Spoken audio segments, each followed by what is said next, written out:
Hello students, topic आपका चला हुआ है current electricity, lecture number 5 for class 12।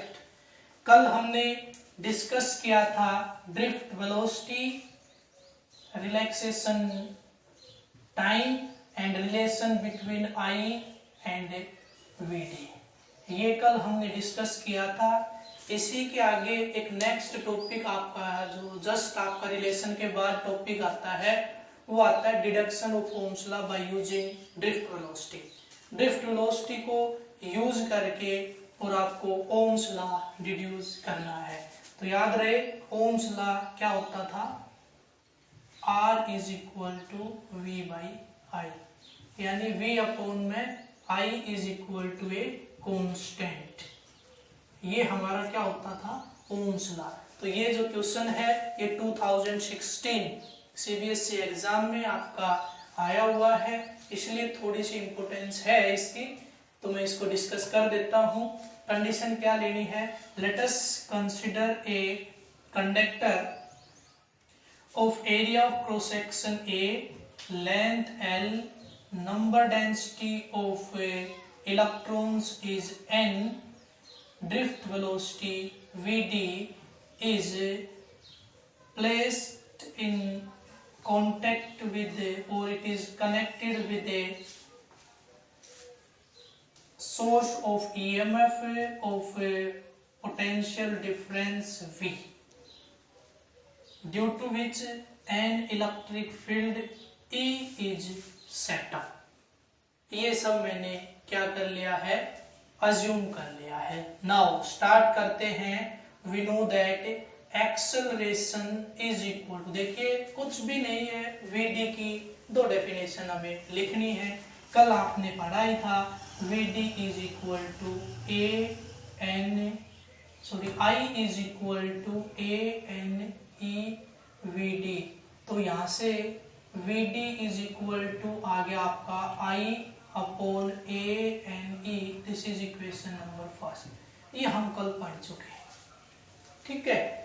उसी के साथ साथ हमने कल ही एक चीज और पढ़ी थी, बेसिक डेफिनेशन हमने बनाई थी। कैसे, we know that acceleration is equal to velocity upon time. यहाँ पे जो वेलोसिटी है वो Vd की फॉर्म में और टाइम टो की फॉर्म में। तो Vd की एक डेफिनेशन यहाँ से क्या बनी, Vd is equal to A into में तो। अब ये A क्या होता था, we know that F is equal to ma और A is equal to F upon में m, where F is the force and m is the mass. यहाँ पे जो ये F होता था ये किस फॉर्म में था, चार्ज इंटू क्या होता था बताइए, force is equal to charge into electric field. तो यहाँ पे चार्ज की जगह पे क्या था आपका, चार्ज कैरियर था इलेक्ट्रॉन, क्योंकि इलेक्ट्रॉन आपका मूव कर रहा था। तो आपके पास A की वैल्यू क्या आ गई थी, A is equal to E upon M, और ये उठा के यहाँ रख दोगे तो Vd की एक डेफिनेशन यहाँ से बन गई E अपॉन M इंटू तो कुछ बच्चे सोच रहे हैं कि कल तो यहाँ पे माइनस आ गया था, अब तक आज नहीं आया। तो आज हम केवल और केवल इसको डिड्यूस कर रहे थे, यहाँ पे वेक्टर वगैरह की कोई जरूरत है नहीं। वहां पे जो माइनस था वो केवल और केवल किसके लिए था, कि इस इलेक्ट्रिक फील्ड और जो ड्रिफ्ट वेलोसिटी इन दोनों की डायरेक्शन अपोजिट होगी, तो केवल और केवल डायरेक्शन के लिए था। तो यहाँ पे ये आ गई equation number second. Now by using equation first and second we can write, दोनों तरफ Vd है तो क्या लिख सकता हूं मैं, E upon M into tau is equal to I upon में ANE। अब मेरे को तो बनाना है V अपॉन में I की जरूरत है, बाकी इनमें से E को छोड़ के ऐसी कोई टर्म नहीं है जिससे V का यूज हो सके, लेकिन E से V का यूज हो सकता है। क्या होता है देखिए, हमने एक रिलेशन पढ़ी थी dV by dr is equal to E या dE। यहाँ से मैं फिक्स है सब कुछ, तो V और R की जगह पे ये लेंथ है L is equal to E, use कर दूं E की जगह पे, तो मेरे पास बन रहा है यहाँ पे ये बन गया V और आपका नीचे क्या आया है L। अब मेरे को करना v अपॉन आई, आई को इधर ले आइए, बाकी सभी टर्म्स को उधर ले जाइए। तो v को मैं रखता हूँ इधर और i को लेके आता हूँ नीचे, v अपॉन में i इज इक्वल टू, तो ये है आपका l और m गया ऊपर और नीचे आ गया e और टो, तो a n e square tau, ये मेरे पास आ गई है फाइनल एक्सप्रेशन। ठीक है, at constant temperature all these quantities are constant, it means v upon i is equal to a constant. लेकिन ओम्स लॉ में तो ये क्या होता था, v upon i is equal to r, it means यहाँ से आपके पास r की वैल्यू आ गई है और वो क्या आई है, यहाँ से आपके पास किसकी वैल्यू आई, r की, उसको मैं यहाँ पे नोट कर देता हूँ, where r is equal to, यहाँ पे जो आ रहा है वो क्या आया है, l m upon a n e square tau, ये मेरे पास आपकी फाइनल एक्सप्रेशन आ गई है और हमने ये प्रूव भी कर दिया है। चलिए उसके बाद ये भी आपकी काम की इक्वेशन है, इसको भी मैं यहाँ पे लिख देता हूँ, v d is equal to e upon में एम इंटू टो।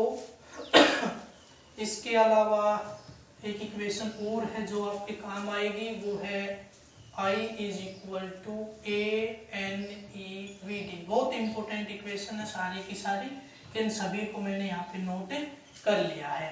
नेक्स्ट जो टॉपिक है बहुत ही इजी है, देखो टॉपिक ये भी बहुत इजी था, डिडक्शन। केवल क्या करना था, ड्रिफ्ट वेलोसिटी की दो डेफिनेशन, एक तो कौन सी जिसमें करंट और ड्रिफ्ट वेलोसिटी का रिलेशन हो, एक कौन सी जो जर्नल हमने ड्रिफ्ट वेलोसिटी की डेफिनेशन बनाई थी with the help of acceleration and relaxation time. दो वैल्यू आएंगी, दोनों को कंपेयर कर देंगे, कंपेयर करने के बाद कहीं ना कहीं इलेक्ट्रिक फील्ड आ रहा है, उसके हेल्प से पोटेंशियल निकाल सकते हैं। तो E की जगह पे V बाई एल रख देंगे, बस और कुछ नहीं करना, V अपॉन आई के लिए सोल्व कर दो, आपका ओम्स लॉ डिड्यूस हो जाएगा। नेक्स्ट है आपका, हम पढ़ रहे हैं अब next topic resistivity in terms of resistivity in terms of relaxation time, relaxation time यानी टो की फॉर्म में हम क्या पढ़ेंगे, रेजिस्टिविटी को पढ़ेंगे। तो देख लेते हैं, we know that R is equal to resistance is equal to क्या होता था, रो L अपॉन में A। ठीक है,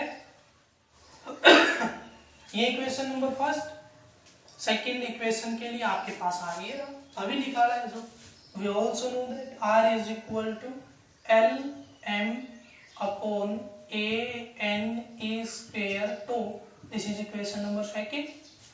Now by using first and second we can write r दोनों बराबर, तो क्या करता हूँ, रो इंटू में l अपॉन में a is equal to l m upon में a n e square into 2।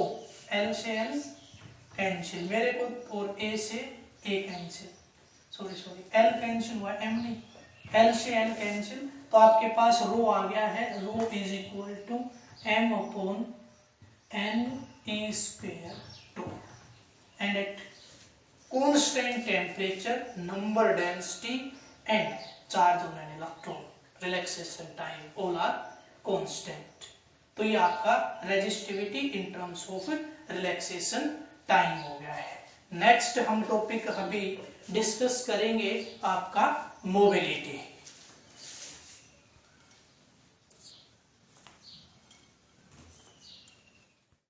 तो स्टूडेंट्स नेक्स्ट टॉपिक आपका है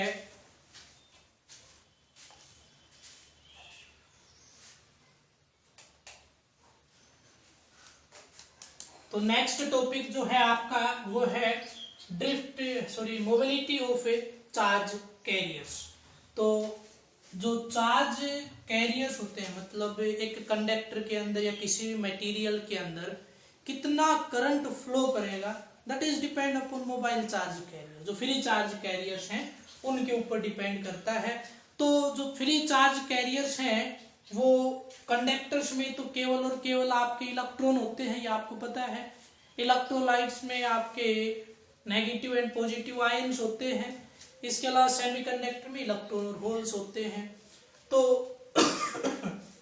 अगर हम यहाँ से मोबिलिटी की बात करें तो मोबिलिटी डिनोट की जाती है म्यू से, which is equal to drift velocity per unit electric field. ये आपकी डेफिनेशन हुई मोबिलिटी की। Means mobility of any material is defined as the amount of drift velocity acquired by mobile charge carriers on the application of unit electric field. तो उसको हम क्या बोल लेंगे, मोबिलिटी बोल देंगे। अब हमें यहाँ पे मोबिलिटी ऑफ चार्ज कैरियर्स के बारे में पढ़ना है। तो बहुत इजी सा आपका डेफिनेशन तो हमने पढ़ ली, एक रिलेशन और देख लेते हैं इसके। वो रिलेशन के लिए ये जो दो इक्वेशन लिखी हुई है जो अभी अभी आपने निकाली थी, इनको मैं यूज करता हूँ। तो फर्स्ट इक्वेशन को मैं यूज कर रहा हूँ और वीडी की वैल्यू यहाँ लिख रहा हूँ। तो म्यू इज इक्वल टू, यहाँ पे देखिए मैंने अब तक हम ई लिख के चल रहे थे, स्मॉल ई, अब की बार मैंने क्या लिख दिया है, क्योंकि हम केवल और केवल कंडक्टर्स की मोबिलिटी नहीं पढ़ रहे, हम सभी मटेरियल्स की मोबिलिटी पढ़ रहे हैं। तो क्या वो मीन चार्ज है, इलेक्ट्रॉन नहीं है।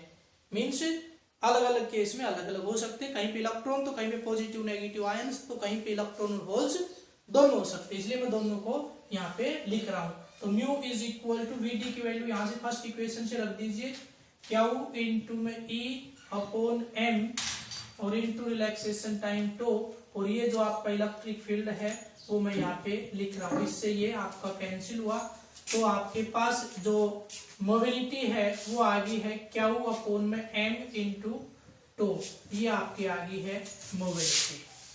अगर मैं बात करूं इन केस ऑफ सेमीकंडक्टर, तो उसमें चार्ज कैरियर इलेक्ट्रॉन और होल होते हैं। तो mobility of electrons is equal to, यानी mu e, mobility of electrons is equal to e by m into two. Similarly mobility of holes is mu h which is equal to, यहाँ पे क्या आ जाएगा, h by m into two.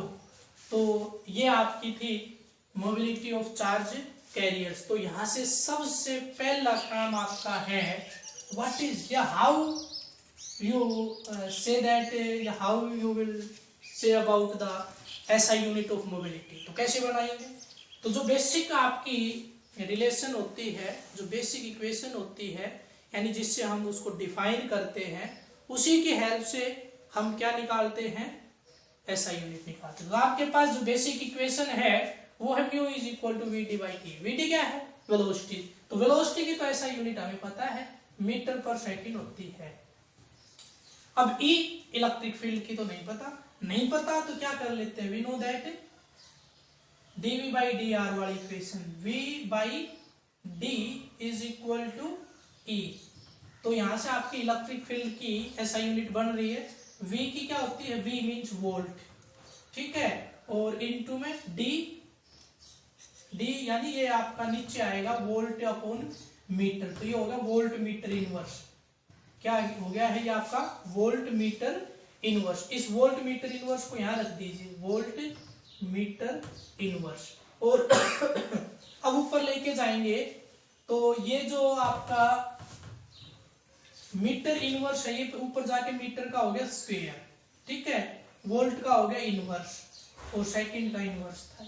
तो ये इसकी बन गई है SI unit, metre square volt inverse है।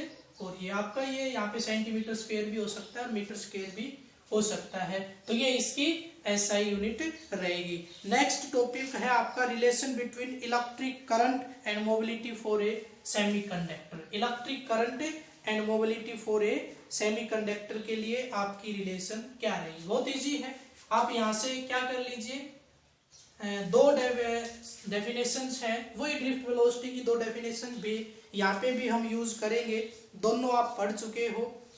तो एक बार देख लेते हैं, या क्या करें, ये जो इक्वेशन इसको यूज कर देता हूँ, I is equal to a n e v d. ये वी डी यहाँ पे यूज हो रहा है, मोबिलिटी आपका आ जाएगा। बस कोई भी इक्वेशन यूज करते हो, जरूरी नहीं है इसी का यूज करो आप। जो रिलेशन किस किस के बीच में पूछ रहा है वो दो टर्म्स उसके अंदर आपकी आनी चाहिए। तो बहुत इजी सी इक्वेशन, एक तो ये और एक ये, इन दोनों को यूज करके आप यहाँ से रिलेशन निकाल सकते हो। We know that I is equal to a n v d, and we also know that v d is equal to e into mu. हो जाएगा ये उठा के यहाँ रख दीजिए। तो I is equal to e into mu into a n e, ये आपके पास इसके बीच में रिलेशन आ गई है, करंट एंड मोबिलिटी के बीच में रिलेशन। चाहो तो आप मोबिलिटी को एक साइड में करके इसको आगे सोल्व कर सकते हो। ऐसे ये रिलेशन आप सेमीकंडक्टर के केस में, और एक कंडक्टिविटी ऑफ सेमीकंडक्टर्स, ये दो टॉपिक आपके बचे हैं। बीच में कहीं पे आपकी बुक में एक टॉपिक और है, और वो था cause of resistance in conductors. Conductors के अंदर रेजिस्टेंस का कारण क्या होता है, तो शायद 2-3 साल से तो मैं ही बताता आ रहा हूँ। बहुत बार मैंने 11th क्लास में, 10th क्लास में बहुत बार डिस्कस किया है। तो ये जो छोटे छोटे टॉपिक्स हैं, ये आपको बुक से करने हैं। अगर कोई प्रॉब्लम हो तो आप डिस्कस कर सकते हो। देखिए, हर वीडियो के बाद आपको मैं असाइनमेंट में कुछ क्वेश्चन देता हूँ। वो क्वेश्चन वो होते हैं जो आपके इन टॉपिक्स के ऊपर बन सकते हैं, जो अब तक आपके रिपीट हो चुके हैं। तो देखिए, जितनी मेहनत मैं आपके लिए कर रहा हूँ, एक एक क्वेश्चन को ढूंढ के, कोई क्वेश्चन कहीं पे मिलता है, कोई कहीं पे मिलता है, क्योंकि किसी बुक में ऐसे नहीं है कि ये टॉपिक आ रही है इसके क्वेश्चन रहे, बस केवल क्या होता है ये इस चैप्टर के क्वेश्चन रहे। तो मैं एक एक टॉपिक के जितने मैक्सिमम क्वेश्चन है आपको ढूंढ के लिख के आपको दे रहा हूँ, ताकि टॉपिक के साथ वो क्वेश्चन इजीली क्लियर हो जाते हैं। चैप्टर के बाद उनको करोगे तो आपको लगेगा कि तो 200-250 क्वेश्चन दे दिए, कैसे करेंगे। तो आपको 10, 5, 15 जो भी आपको क्वेश्चन मिलते हैं वीडियो के बाद, उसको जस्ट वीडियो वॉच करने के बाद जब भी आपका टाइम लगे उन क्वेश्चंस को जरूर करना है। और अगर उनमें कोई प्रॉब्लम रहे तो आप मेरे से डिस्कस कर सकते हो। जिस बच्चे को मैं ये कहूँ कि ये बच्चे या ये रोल नंबर मेरे से इन क्वेश्चंस के आंसर शेयर करेंगे, तो प्लीज वो शेयर कर दिया करो। कॉल करने की जरूरत नहीं पड़नी चाहिए। जैसे ही आप करो तो क्वेश्चन जरूर करने हैं, अदरवाइज फीडबैक के लिए कॉल मैं जरूर करूंगा। एटलीस्ट उन बच्चों के पास तो जरूर करूंगा जिनके मैं नोटबुक को शो करने के लिए बोलता हूं। तो आज के लिए इतना ही। थैंक्स।